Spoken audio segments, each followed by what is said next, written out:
Good evening, it's Ajay. Today I will be presenting on logical vulnerabilities, and I would like to thank to you all just for attending my presentation, and also thanks to Owasp Lucknow and Defcon Lucknow, and thanks to Nitin and his team to invite me for the talk. So today I will be discussing on logical vulnerabilities. So using logical ways you can find the vulnerabilities in web application, also in sometimes in Android applications and APIs and other things. It would be helpful to build your logic for vulnerability research, bug bounties, and also to make a career in this information security field. So here is about me. I am working in IWIS as a team lead, and I am passionate about finding new ways to exploit the vulnerabilities in web application and other domains of the security. I am also the member of Owasp, Null, and Garage for Hackers. You can contact me on Twitter or through my website, websecurityresearch.com. So this talk is not an introduction on web application security. It's a talk about some new ideas and cool obscure ways to find vulnerabilities in web applications. It's more like unusual bugs. So here are some ways to find logical vulnerabilities. First, we should try to explore functionalities and weakness in the application. Secondly, we can understand the filtrations by fuzzing or certain other ways. We can understand the validation, type of validations, the countermeasure implementations, also the configurations, and we can try out to understand how actually the developer is validating a particular countermeasure. So also there are some certain other ways, like you can chain multiple vulnerabilities to exploit a specific target, and also using like one technique to exploit another vulnerability, like brute force attack vector. Sometimes you can use to bypass the countermeasure of CSRF or some other vulnerability. So you can like try out or sequence one technique for another vulnerability exploitation. Also you can do like reversing of vulnerability exploitation techniques. So you can reverse the technique which you have used. For example, like header-based injection. Through header-based injection, you can do password reset vulnerability exploitation, but you can also do sometimes like brute force on another domain. Also, it requires sometimes out-of-the-box thinking, experimentation. I feel anybody can do it. So today the agenda is on online vulnerabilities or vectors, like logical login bypass,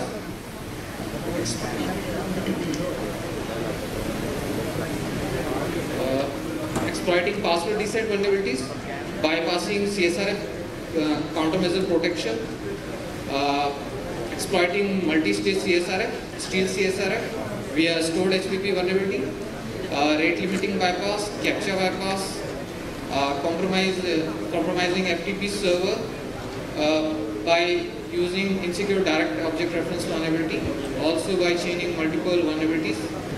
Also I will try to explain like how you can exploit cross-site, which is a self-cross-site scripting attack.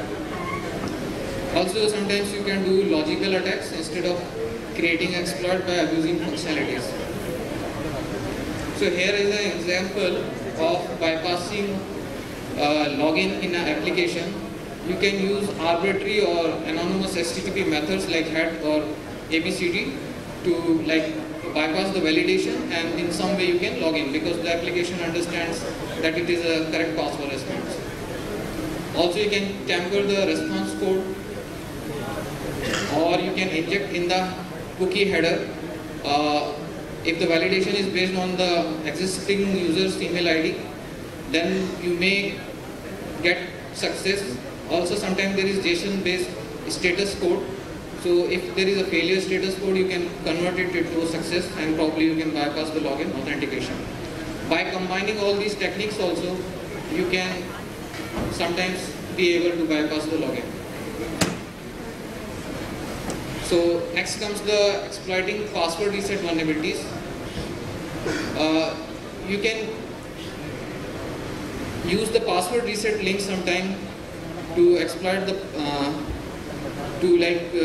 reset the password of other users. So basically, sometime in a password reset token there are multiple random token values. So you can sometimes find out like specific algorithm like base64 or something is used. You can decode it. You can analyze the pattern by comparing the email ID hash value, MD5 hash value of yours, and then you can change it to another user's MD5 email's MD5 hash value and can create a token, and then you can use it for password change exploitation. Also, you should always try to like check the response after sending the forward password request, because in response sometimes the password can be shown or the password reset link itself. Sometimes the passwords are sent as a default password for the all account. So using that also the account sometimes can be compromised. There are certain other ways like sending continuous forward password request. Using that you can sometimes extract the link of some other user's account. Basically it's like developer configuration mistake or something like that. Instead of sending the actual user, the password reset link is sent to the attacker sometimes. There are certain more ways. I have less time, so I will skip some of the ways, but I will share the slides.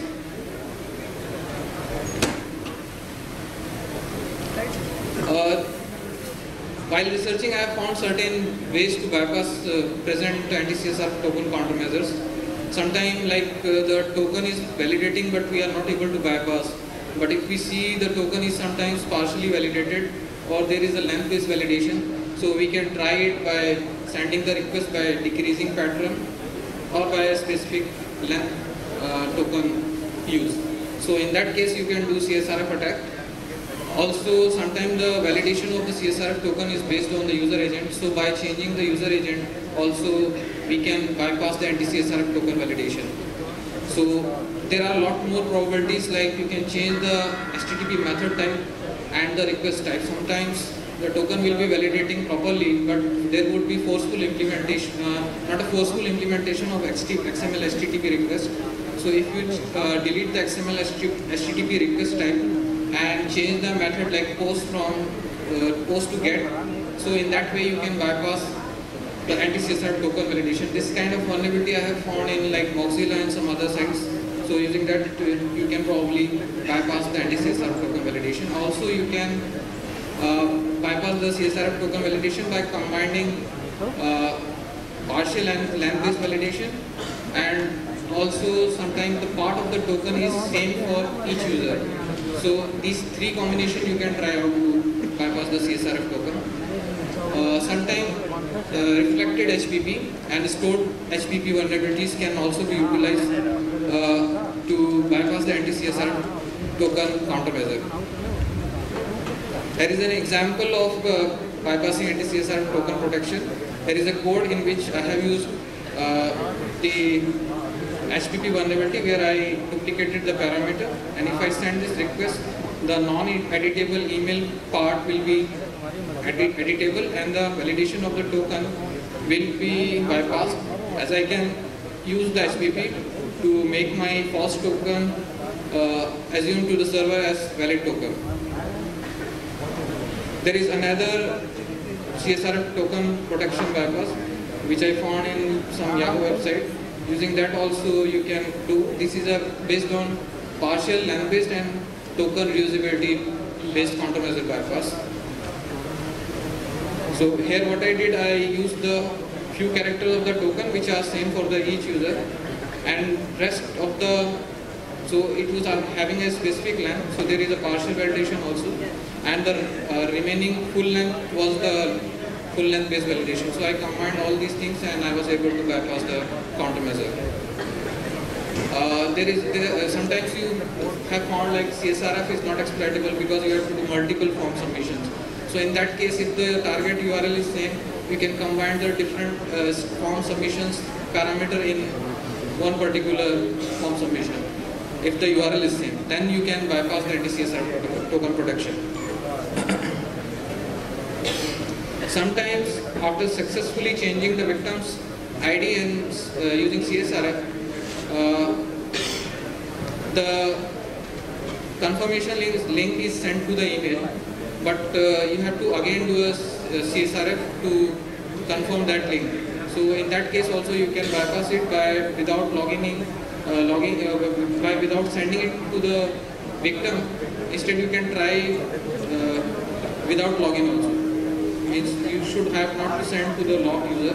You can directly execute the attack because the logged user doesn't have to click on that because validation lag is there. So in that way you can exploit the vulnerabilities. Also there sometimes I have found like there is a steal CSRF. When you use a HPP vulnerability and change the email or some other details of the user's account, in the front end UI the content is not shown as changed, but in the back end the content is changed. So what happens, actually duplicate accounts are created with the same details of the user. So using the duplicate second account, you can log into the victim accounts with this detail. So in that way also you can do the steal kind of attacks.